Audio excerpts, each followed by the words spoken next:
Er ist einer der großen deutschen Abenteurer und ein Überlebenskünstler dazu. Er hat mit Riesenschlangen in den Dschungeln Afrikas und Südamerikas gekämpft. Ungezählte Male war er in Lebensgefahr.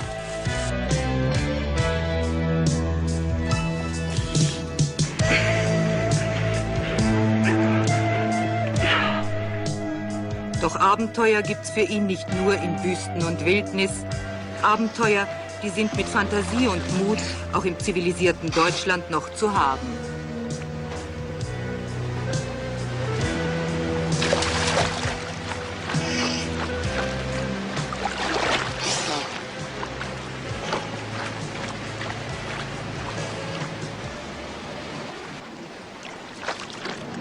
Er kann nicht leben ohne Abenteuer, dieser Rüdiger Neberg. Einmal im Jahr zieht es ihn für Wochen oder gar Monate hinaus. Dahin, wo Gefahren warten, wo Grenzsituationen zu bestehen sind. Diesmal sucht er das Abenteuer mitten in Deutschland, mitten in der Zivilisation. In dieser glitzernden Konsumwelt, in der für Geld alles zu haben ist, in der Überleben nicht schwierig scheint. Nebergs Idee ist ungewöhnlich wie vieles, was er bisher getan hat. Er will zu Fuß durch die Bundesrepublik, von Hamburg bis Oberstdorf in den Alpen. Rund 1000 Kilometer sind das. Doch er will ohne Geld gehen und ohne die Hilfsmittel unseres technisierten Zeitalters. Er will sich durchs Land schlagen und sehen, ob er überleben kann, wenn er die Zivilisation ignoriert. In freier Natur, ganz auf sich allein gestellt. An einem Montag im Frühherbst sagt Rüdiger Neberg Hamburg und der Zivilisation Ade. Fast 4 Wochen Fußmarsch liegen vor ihm. Neberg geht ohne Gepäck. Er hat kein Geld, keine Nahrung, keine Ausrüstung. Die einzigen Hilfsmittel, die er sich zugestanden hat, sind eine dünne Folie als Schutz gegen kalte Nächte, ein paar Streichhölzer und ein selbstgemachter Grabstock, der helfen soll, Pflanzenwurzeln aus hartem Boden zu holen. Denn ernähren will er sich von dem, was er in der Natur findet. Felder und Obstgärten sind tabu für ihn. Betteln, Wildern und Stehlen selbstverständlich auch. Diese harten Marschbedingungen hat er sich selbst auferlegt.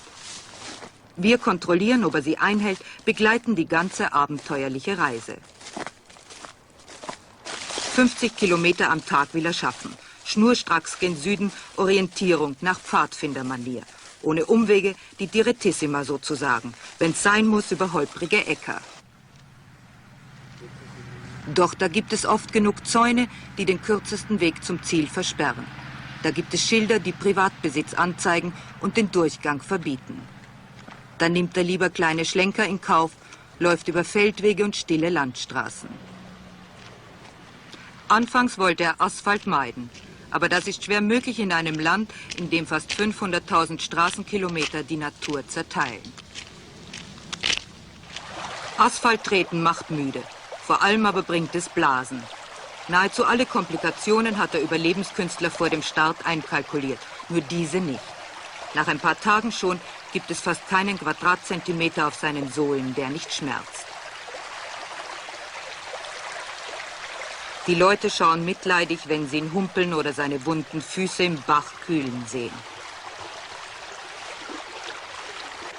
Die Zeit, ein paar Tage zu pausieren, das rohe Fleisch verheilen zu lassen, gönnt er sich nicht.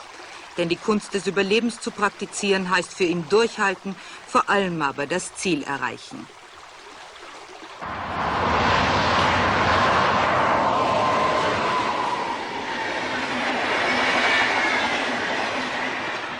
Fast 800 Kilometer liegen noch vor ihm. Tagespensum für einen Schnellzug. Für ihn sind es fast 3 Wochen. Immer wieder gibt es diese Begegnungen mit den Annehmlichkeiten unserer Zivilisation. Und hier wird deutlich, wie schwierig es ist, darauf zu verzichten, wie viel Askese es verlangt. Abends, kurz bevor die Sonne untergeht, denkt er manchmal an sein warmes Bett zu Hause oder an gemütliche Landgasthöfe. Es ist nicht leicht, mitten im Schlaraffenland auf Bequemlichkeit zu pfeifen. Besonders dann nicht, wenn die Temperaturen nachts schon nahe dem Nullpunkt sind. Er baut regendichte Hütten aus Laub und Ästen, macht Matratzen aus Tannenzweigen. Das einzige Zugeständnis an die Zivilisation, die Spezialfolie gegen Kälte, bleibt unbenutzt liegen. Die Natur hilft besser, als die Folie es kann. Die nämlich hat sich zwar in den Tropen bewährt, im nassen deutschen Wald wirkt sie eher wie ein Kühlschrank. Der Globetrotter Neberg hat sich verkalkuliert.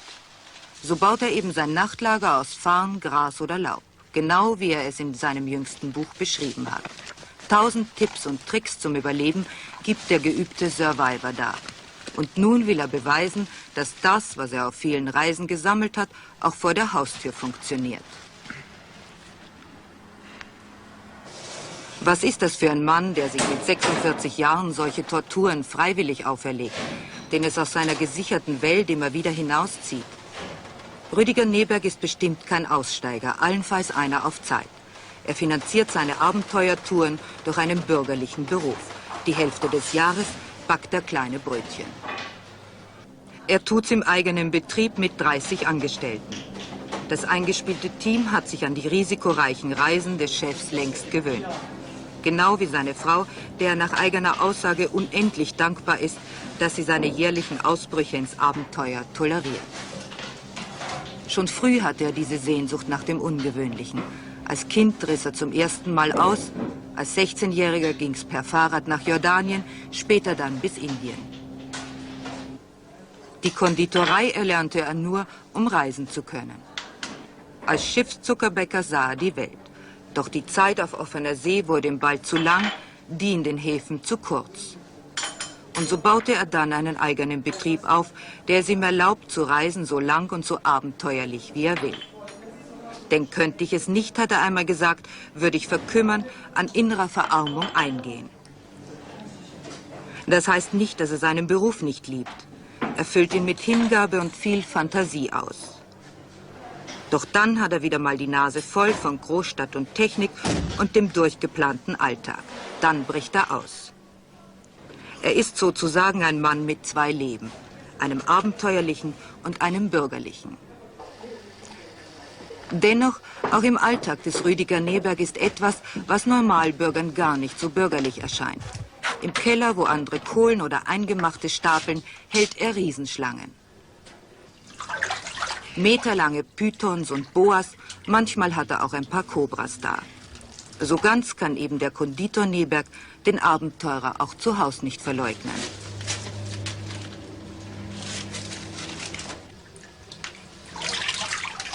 Für ihn bedeutet dieser feuchte, dunkle Keller 8 Quadratmeter Wildnis heimgeholt in die eigenen 4 Wände.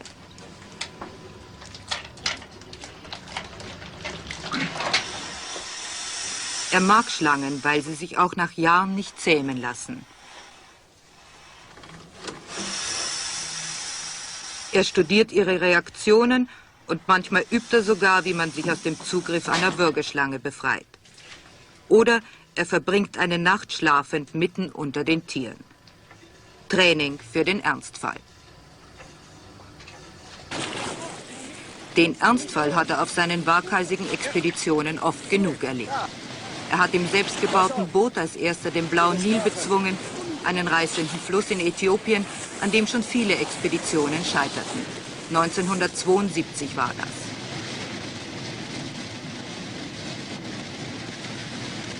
Und er hat wie hier den Omo-Fluss befahren, von seinem äthiopischen Ursprung bis zum Rudolfsee. Durch Katarakte und Stromschnellen. Die beiden gefährlichen Unternehmen haben ihn bekannt gemacht. Seitdem genießt er den Ruf, Deutschlands Abenteurer Nummer 1 zu sein. Er hat bei eingeborenen Stämmen in Afrika gelebt, zu denen sich selten ein Weißer verirrt. Doch nicht immer waren sie so friedlich wie diese. 15 bewaffnete Raubüberfälle hat er überstanden. Die Angriffe von Nilpferden, Schlangen oder Krokodilen hat er nie gezählt.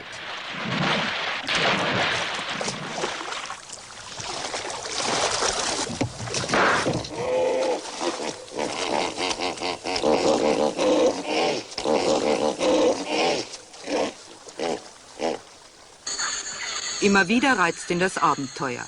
1979 kämpfte er sich 3 Monate lang durch den Amazonas-Dschungel.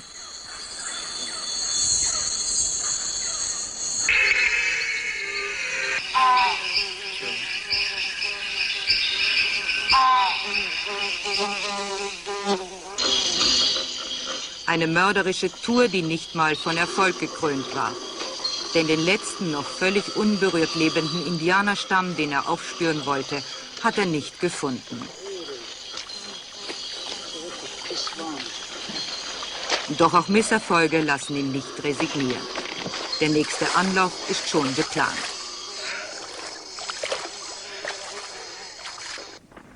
(1977) quälte er sich mit 2 Begleitern 4 Monate lang durch eines der heißesten und trockensten Gebiete der Erde, die Danakil-Wüste in Äthiopien. Das Team wollte beweisen, dass auch aus einem Minimum an Luftfeuchtigkeit mit Hilfe einer Chemikalie noch Wasser zu gewinnen ist. Das Prinzip erwies sich als richtig.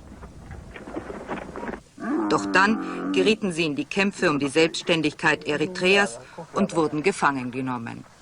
Tja, warum macht man solche Reisen? Ich glaube, bei mir dominiert die Abenteuerlust. Man muss mitbringen eine gewisse Bereitschaft zum Risiko, vielleicht kann man sogar sagen Freude am Risiko. Aber das beschert mir dann ein sehr intensives, eventuell kurzes Leben, das ich einem langen, langweiligen Leben natürlich vorziehe. Dann ist es der Gegensatz zu diesem hiesigen, perfekten Überflussleben, wo mir jedes Denken abgenommen wird. Zum Beispiel die Ampel an der Kreuzung. Auf den Reisen hingegen werde ich ständig gefordert. Ich lerne meine Leistungsgrenzen immer wieder erneut kennen. Ich muss ständig Fantasie aufbringen, um mit allen neuen Situationen fertig zu werden. Und ich glaube auch, dass solche Einflüsse wie Angst, Kälte, Hunger, Durst meinen Körper fordern und Widerstandskräfte wecken, die meiner Gesundheit dienlich sind. Dann sammelt man sehr viele Erkenntnisse, zum Beispiel solche, dass die Angstschwelle sich verlagert. Dinge, die mir früher Angst gemacht haben, belächle ich heute nur noch. Und dann ist es das Gefühl der Freiheit, das man dort kennenlernt, in der Einsamkeit, wo man nur noch sich selbst Rechenschaft schuldig ist. Und die Deutschlandreise nun, so schizophren sie scheinen mag, die soll mir selbst beweisen, ob ich, wenn ich ganz alleine durch diese total zu zivilisierte Welt laufe, die Willensstärke aufbringe, die Disziplin wahre, die nötig ist, um solch einen Marsch unter solchen Bedingungen zu Ende zu bringen. 9 Tage dauert der Deutschlandmarsch zum Nulltarif nun schon. Das Gelände ist schwieriger geworden hier im Norden der Rhön. Die Füße schmerzen von Tag zu Tag mehr, die Kondition lässt nach. Aber an Aufgeben denkt er nie.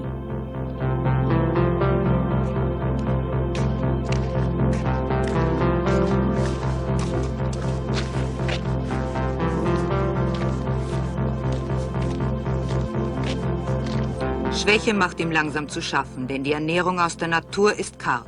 Das Überleben in der Wildnis findet er einfacher. Denn hierzulande ist fast jeder Quadratmeter Boden aufgeteilt. Was auf Feldern und Äckern wächst, ist Privatbesitz. Die selbstgestellten Regeln verbieten ihm, Früchte von kultiviertem Land zu nehmen oder bei Bauern zu betteln. Die unverplante Natur anderer Kontinente hat ihm auf seinen Expeditionen den Tisch da reicher gedeckt. Nur ein wilder Apfel ist ein erlaubter Apfel für den Überlebenskünstler Neberg. Und so schaut er nicht einmal hin. Denn Hunger ist Hysterie des Körpers, sagt er. Das ist wohl die spezielle Survivor-Mentalität. Sich einzureden, dass man gar nicht mag, was man sowieso nicht darf. So ernährt er sich also von dem, was er findet. Und das war bisher wenig. 3 tote Spatzen, wilde Äpfel, ein paar herrenlose Kartoffeln. Heuschrecken sind oft die einzige magere Fleischration am Tag.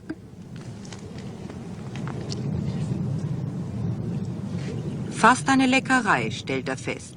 Denn sie schmecken süß und knackig wie Nüsse. Doch Kraft bringen sie nicht. Hallo, guten Tag. Wo wollt ihr denn hin? Guten Tag. Wo wollt ihr denn hin? Ja, wir wollen aber jetzt weiter, jetzt ist bis Au, ne? Den beiden Landstreichern, die er trifft, geht es da schon besser. Denn Probleme mit der Ernährung haben sie offensichtlich nicht. Kurzer Erfahrungsaustausch unter Tippelbrüdern. Jetzt erst einmal. Alles zu Fuß. Wovon lebt ihr? Ja, Gelaufen. Noch vom Betteln, das vom Überleben. Bettelfuß noch mal leben, ne? Aber die Katze habt ihr doch nicht gegessen. Na, na. Dann ist euch ja noch gut Das ist ein gegangen. Findelkind. Ein totes Eichhörnchen ist bisher sein üppigster Fund. Überleben aus der Natur ist hierzulande eben schwer. Schwerer als im Dschungel, wo es keine strengen Jagdgesetze gibt. Immer wieder stößt der Survivor auf Grenzen, gesetzt von der Zivilisation und ihren Regeln. Allenfalls meine Blindschleiche oder einen kranken Vogel darf er fangen. Denn nicht nur jagen, Auch Fallenstellen ist in Deutschland verboten. Nur in einem Punkt profitiert er von den Folgen der Technik. Manchmal nämlich servieren ihm Autos eine Fleischportion am Straßenrand. Und totgefahrene Tiere sind ein gefundenes Fressen. Zumindest dann, wenn sie noch frisch und nicht völlig plattgewalzt sind. Wie die Steinzeitmenschen schlägt Neberg sich sein Messer zum Tranchieren selbst.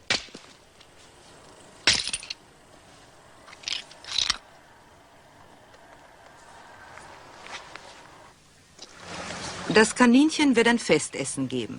Ein Eiweißbomber, wie er sagt. Und den hat er nötig am 10. Tag der Tour. Der bringt wieder Kraft.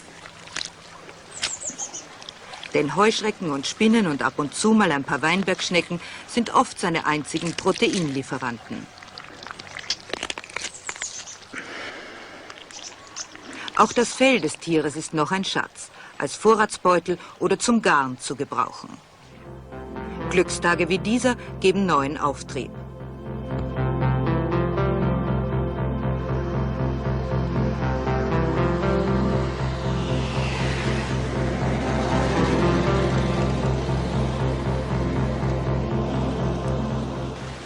Die Ausbeute des Tages war diesmal groß. Eine Blindschleiche, ein Maiskolben, ein paar Schnecken und das Kaninchen. Kalorien in Hülle und Fülle also. Das Fleisch hat er in Farnblättern frisch gehalten. Als Pfanne dient eine grüne Astgabel, durchflochten mit Zweigen. Ehe sie verbrennt, ist das Fleisch gar. Gebratenes gab's übrigens nicht oft. Da waren nur noch ein Iltis, ein Igel und eine totgefahrene Katze.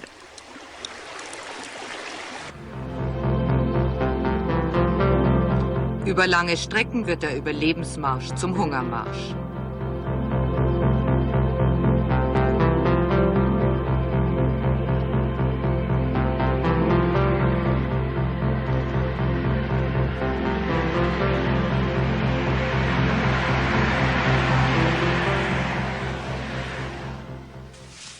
Meistens gibt es nur vegetarische Kost. Königskerzen zum Beispiel haben eine essbare Wurzel, die sehr aromatisch schmeckt. Ab und zu sind auch ein paar Wiesenchampignons zu finden. Heilkräuter und wilde Hagebutten decken den Vitaminbedarf. Auch Holundersträucher lässt Neberg selten ungerupft. Doch die Pflanzennahrung gibt kaum Energie, füllt höchstens den Magen. Brennnesseln pflückt er gleich in großen Büscheln. Sie sind zu seinem Lieblingsgemüse geworden. Darum will er zu Hause im Garten bald ein ganzes Beet anlegen. Mit Pflanzen und Kräutern zumindest ist die Natur freigebiger, als er das erwartet hat. Den Grabstock hat er darum längst weggeworfen. Unnötiger Ballast auf dem Weg. Abends am Lagerfeuer träumt der Konditor regelmäßig von selbstgemachtem Kuchen und von Steaks mit Soße. Mit den wenigen wilden Kartoffeln geht er sparsam um. Sie sind an vielen Tagen die einzigen nahrhaften Zutaten seiner Mahlzeit, die er sorgfältig zerkleinert, um nur ja keinen Tropfen der wertvollen Stärke zu verlieren.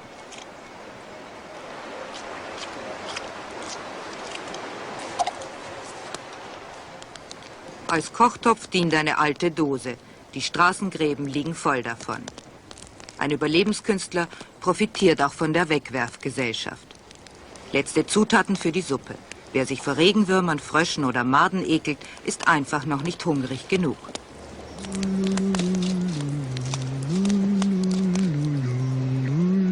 An diesem Abend gibt es eine besondere Delikatesse. In gefundenem Silberpapier röstet er ein paar Haferkörner. Tagelang hat er sich schon darauf gefreut, denn der Kaffee soll köstlich schmecken.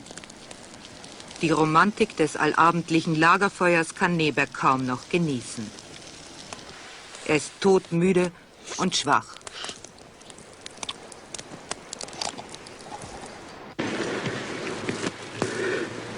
Um die Strapazen und Gefahren seiner abenteuerlichen Reisen durchstehen zu können, hat Rüdiger Neberg sich ein hartes Übungsprogramm auferlegt.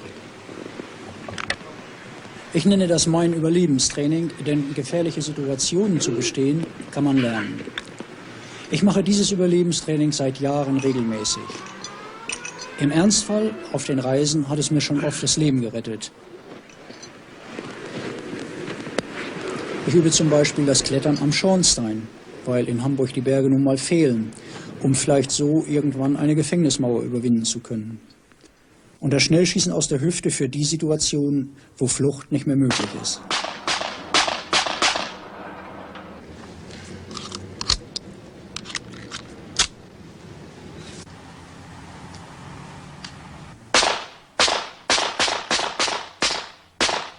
Viele Punkte meines Trainings habe ich der berühmten Ranger-Ausbildung abgeschaut. Genau wie die Einzelkämpfer des Militärs übe ich zum Beispiel das Überwinden von Schluchten am Seil.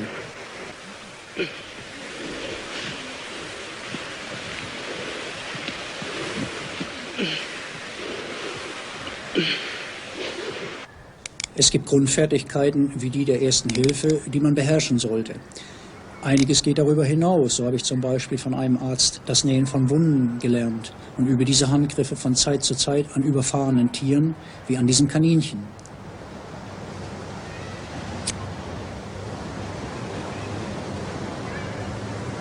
Simple medizinische Kenntnisse haben mir oft schon weitergeholfen. Im Notfall kann ich mir auch meine eigenen Wunden vernähen. Auch das habe ich schon probiert.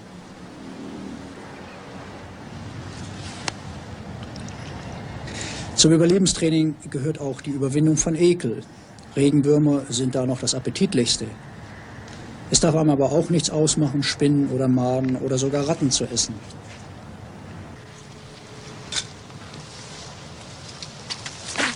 Überlebenstraining, das heißt nicht nur Kondition, Reaktion und Fertigkeiten zu vervollkommnen. Das heißt auch Fantasie und Ideenreichtum zu aktivieren. Zum Beispiel kann man Tieren die Beute abjagen, wenn der eigene Hunger zu groß und an Nahrung nicht ranzukommen ist.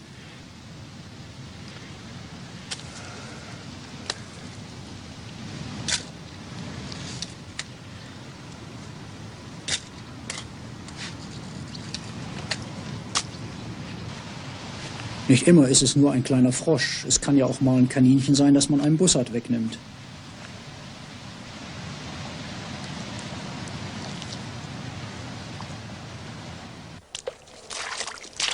Wer in der Wildnis überleben will, muss natürlich auch ein großes Repertoire an Yachttricks haben. Viele davon habe ich unterwegs gelernt, zum Beispiel von Indianern in Lateinamerika oder von afrikanischen Stämmen. Vor allem, wie man Tiere ohne Waffen zur Strecke bringt. Zum Beispiel die Wildschweine da. Übrigens, diese Jagdmethode haben schon die alten Germanen praktiziert.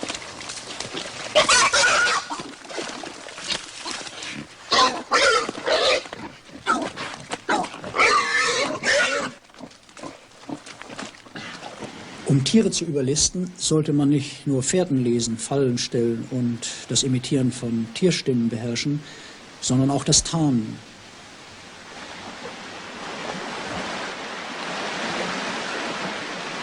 Manches habe ich in Yachtkursen in Deutschland gelernt, das meiste aber draußen in der Wildnis. In Afrika zum Beispiel habe ich gesehen, wie man sich Wasservögeln nähern kann. Wenn man sich als Ente tarnt und ganz ruhig und nicht direkt auf sie zuschwimmt, verlieren sie die Angst und lassen sich leicht mit der Hand fangen. Verbissen übt er, was in Afrika so einfach war, auch hier im kalten und schmutzigen deutschen See. Bis es endlich klappt. Überlebenstraining eines Fanatikers.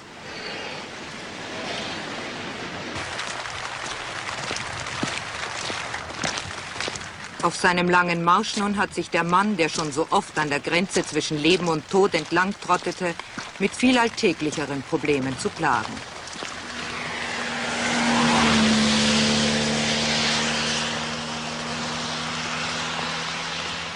Er ist nass bis auf die Haut, die Folie hilft auch da nicht viel. Alles in allem eine Fehlinvestition.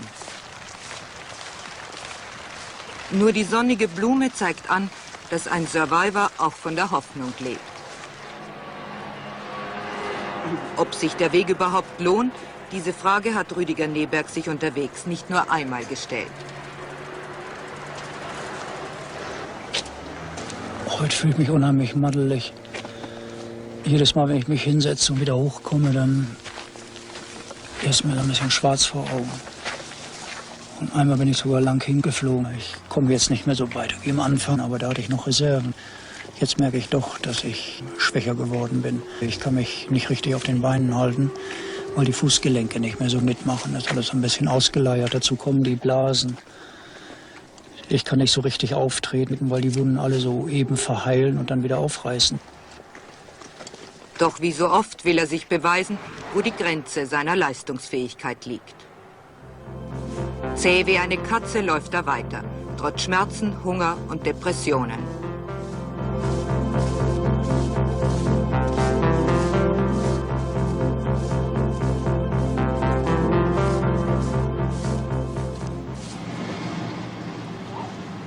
Genau 2 Wochen sind vergangen seit dem Start in Hamburg.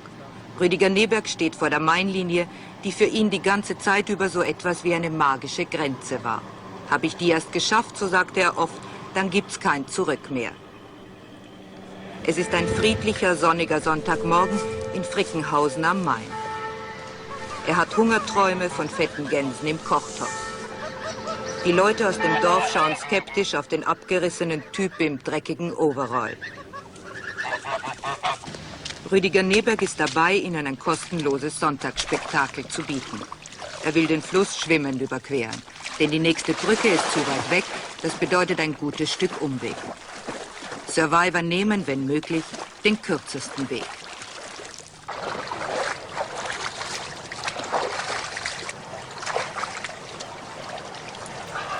Es stört ihn nicht, dass der Main hier ein schmutziger Industriekanal ist und ziemlich kalt noch dazu. Zum ersten Mal bewährt sich die Folie. Mit Stroh und Luft gefüllt, dient sie als Schwimmkörper und hält außerdem die Kleidung trocken.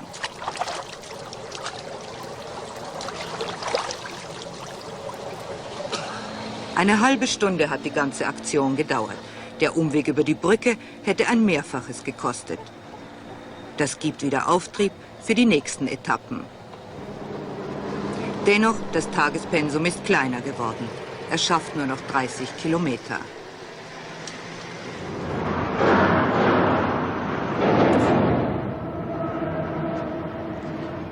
Die Zivilisation lässt sich nicht verleugnen. Immer wieder kreuzt sie den Weg des Aussteigers auf Zeit. Sie ganz zu umgehen wäre schwer in diesem Land, würde außerdem zu viel Zeit kosten. Und die hat er nicht. Denn ein simples Rechenexempel treibt ihn vorwärts. Er weiß genau, wann seine Körperreserven bei ständiger Unterernährung aufgebraucht sind. Auch das gehört zur Kunst des Überlebens.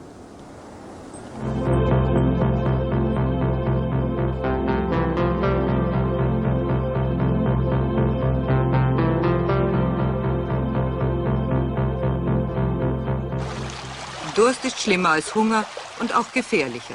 Nicht nur erfahrene Globetrotter wissen das. So hatte er sich darauf vorbereitet, mit einem Holunderrohr aus Regenpfützen zu trinken, seine Angst vor Cadmium und quecksilberverseuchten Flüssen verdrängt. Denn klare Bäche wie diesen gab's nicht viele.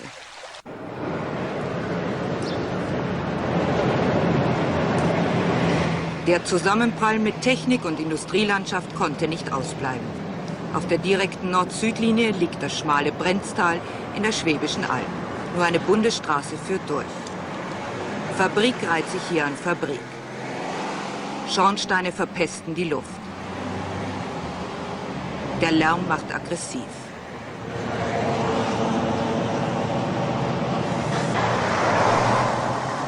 Einen ganzen Tag lang quält er sich neben unzähligen Lastwagen durch dieses trostlose Industrierevier.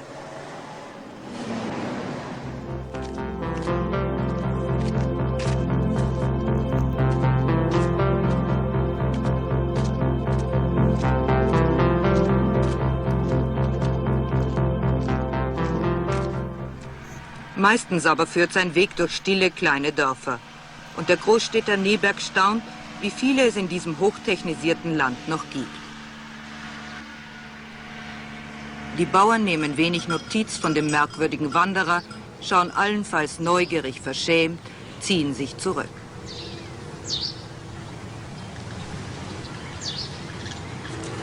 Niemand spricht Rüdiger Neberg an. Nur ein einziges Mal bot ein Bauer ihm voller Mitleid ein Nachtlager im Stall und einen Tagesjob auf seinem Hof an.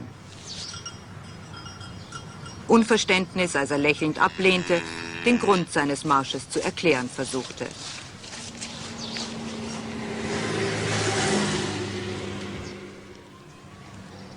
Es rührt ihn schon lange nicht mehr, hungrig an Wirtshäusern, an essenden Menschen vorbeizugehen. Er genießt es inzwischen sogar, die Abhängigkeit von Zivilisation und Technik abgeschüttelt zu haben. Viel zu selten unterbrechen Begegnungen den eintönigen Marsch, der langsam auch zur psychischen Belastung wird. Da wandern zwei Bayern durchs Land, allerdings mit allem Komfort. Denn Wandern ist in. Schnell ist man beim Wie viel Thema. lauft ihr den Sonntag? Wie lange seid ihr jetzt unterwegs? Fußbeschwerden, Blasen. Ich alles voll. Alles voll. Ich weiß gar nicht, wie es aber sonst zu 40 machen wir jetzt Macht gerade, ihr aber doch wir noch. machen sonst mehr. Ich habe gerade reduziert auf 30, ich komme nicht mehr weiter. Ne? Ja, Dann ja. habe ich ja dieses Problem, dass ich ja ohne Nahrung laufe. Ja, ja. Und ich laufe ohne Nahrung, dadurch habe ich auch wenig Kondition jetzt. Ne? Habe ja auch kein Gepäck. Immer eben im Wiedersehen. Weg, ne? Und wenig Verkehrstote. Zeit für einen längeren Plausch nimmt Rüdiger Neberg sich nicht. Das Ziel kommt allmählich in Sicht, als die Landschaft nach der Donauebene wieder bergiger wird. Rund 100 Kilometer hat er noch vor sich, 2 bis 3 Tage. Und nun weiß er endlich genau, dass er es schaffen wird. Zur Not auch kriechend oder auf einem Bein, wie er sagt. Wenn es sein muss, auch bei Sturm und Schnee. Die nahen Alpen machen ihn zuversichtlich. Vergessen sind Hunger, Schwäche und wunde Füße. Große Wäsche, um sich am Ziel als strahlender Sieger zu präsentieren.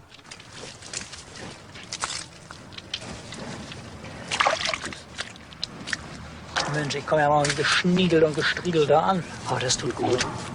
Nach 24 schlimmen Tagen ist er wieder oben auf. War dieser Torturentrip nun auch ein Abenteuer, verglichen mit seinen früheren Reisen? Na, da würde ich sagen, es ist ein Abenteuer ganz anderer Art. Es gibt ja Gefahren, die fallen hier flach. Wenn ich wirklich in der Patsche sitze, könnte ich mir ja Hilfe herbeiholen. Aber dafür gibt es Risiken anderer Art, die hier wieder gegeben sind und die unterwegs flach fallen. Das ist zum Beispiel die Ernährung. Was mich eigentlich so ein bisschen zufrieden gemacht hat, innerlich zufrieden, das ist, dass ich den inneren Schweinehund immer überwunden habe, nie schwach geworden bin und nun doch irgendwo auf den Acker gelaufen bin, um mir was auszugraben. Und dass ich mit diesem, was mich am Anfang am meisten beunruhigt hat, mit dem Hungergefühl so gut fertig geworden bin. Hauptsächlich bedeutet der Marsch für mich ein persönliches Erlebnis. Es macht mich irgendwie glücklich, ich konnte mal ausscheren, ich konnte sehen, dass ich doch mit etwas Fantasie kalte Nächte überstehe, mit etwas Überwindung und unter Ausschaltung der Fantasie Ekel überwinden konnte und all das essen, was nun nicht gerade so tischüblich ist bei uns. Und dass ich einfach noch so viel gesunde Instinkte in mir habe, dass ich noch nicht so degeneriert bin, dass ich mich also notfalls hier durch die Wälder schlagen könnte und auch größere Distanzen bewältigen, wenn es sein müsste. Die Enttäuschung am nächsten Morgen ist gewaltig. Die hohen Berge vor Oberstdorf sind nicht zu sehen. Über 3 Wochen hatte er sich auf die 2.500er gefreut, die ihm sein Ziel anzeigen. Im strömenden Regen läuft er die letzte Etappe. Die Alpen sucht er im Nebel vergeblich. Oberstdorf, die südlichste Stadt Deutschlands, hat sich auf den Einmarsch des Rüdiger Neberg seit Tagen vorbereitet. Denn sein Überlebenstrip hat sich inzwischen herumgesprochen. Die Zivilisation holt ihn am Ortsschild lautstark ein.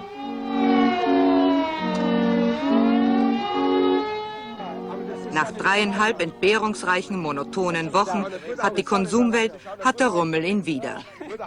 Vom Ziel, da ist man immer oben auf. Ein Allgäuer Produkt ist die Milch. Das ist toll. Ich hoffe, das dürfen Sie trinken. Das ist genau das Richtige. Ja? Ja. Noch ist eine Wegzehrung. Ja. Mensch, was seid ihr auf Zack? Und nachdem eine richtige Allgäuer Milch erlebt. Herzlichen Dank. Auf Ihr Wohl. Herzlichen Dank. Das ist eine Überraschung. Und noch eine Überraschung haben sich die findigen Oberstdorfer einfallen lassen. Nebergs Mutter steht zum Empfang des Sohnes bereit. Mit 3 Jahren bin ich das erste Mal abgehauen zu Hause. Und nun komme ich wieder von so einer Tour hier an. Nicht zu viel Milch durch. Ne? Die bekommt mir gut. Da die traurige Geschichte seiner wunden Füße ihm bis in die Alpen vorausgeeilt war, gibt's obendrein noch ein paar Wanderschuhe. Tolle Idee. Ein enorm Da oben wird praktisches es kalt Geschenk. und Schnee. Gell? Ja, Wird's ja das mit ist Schnee ja liegen, toll. Da kann ich ja gleich morgen weiterlaufen. Als ob er nach seinem Gewaltmarsch vom Laufen noch immer nicht genug hätte. Mit den neuen Schuhen geht er am nächsten Tag tatsächlich weiter, hinauf in die Berge. Diesmal ohne selbstgestellte Regeln, freiwillig, frisch gebadet, zwar um 11 Kilo abgemagert, aber endlich mit vollem Magen. Rund 1000 Kilometer hat er zu Fuß bewältigt, ohne Geld und ohne Hilfe. Er hat bewiesen, dass er auch ohne Technik und ohne die Bequemlichkeiten der Zivilisation in der deutschen Natur überleben kann. Wir haben die abenteuerliche Tour begleitet, Neberg keine Minute aus den Augen gelassen.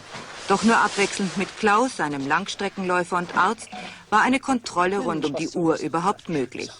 Denn ohne ihn hätten wir, ein Viererteam, die Strapazen nicht durchgehalten. Trotz guter Ernährung und bequemer Betten. Oft genug haben wir Rüdiger Neberg, den Asketen, bedauert. Nun, da alles zu Ende ist, wollen wir ihm endlich einmal ein Essen spendieren. Doch dieser abenteuerliche Konditor hat auch jetzt noch einen Trick auf Lager.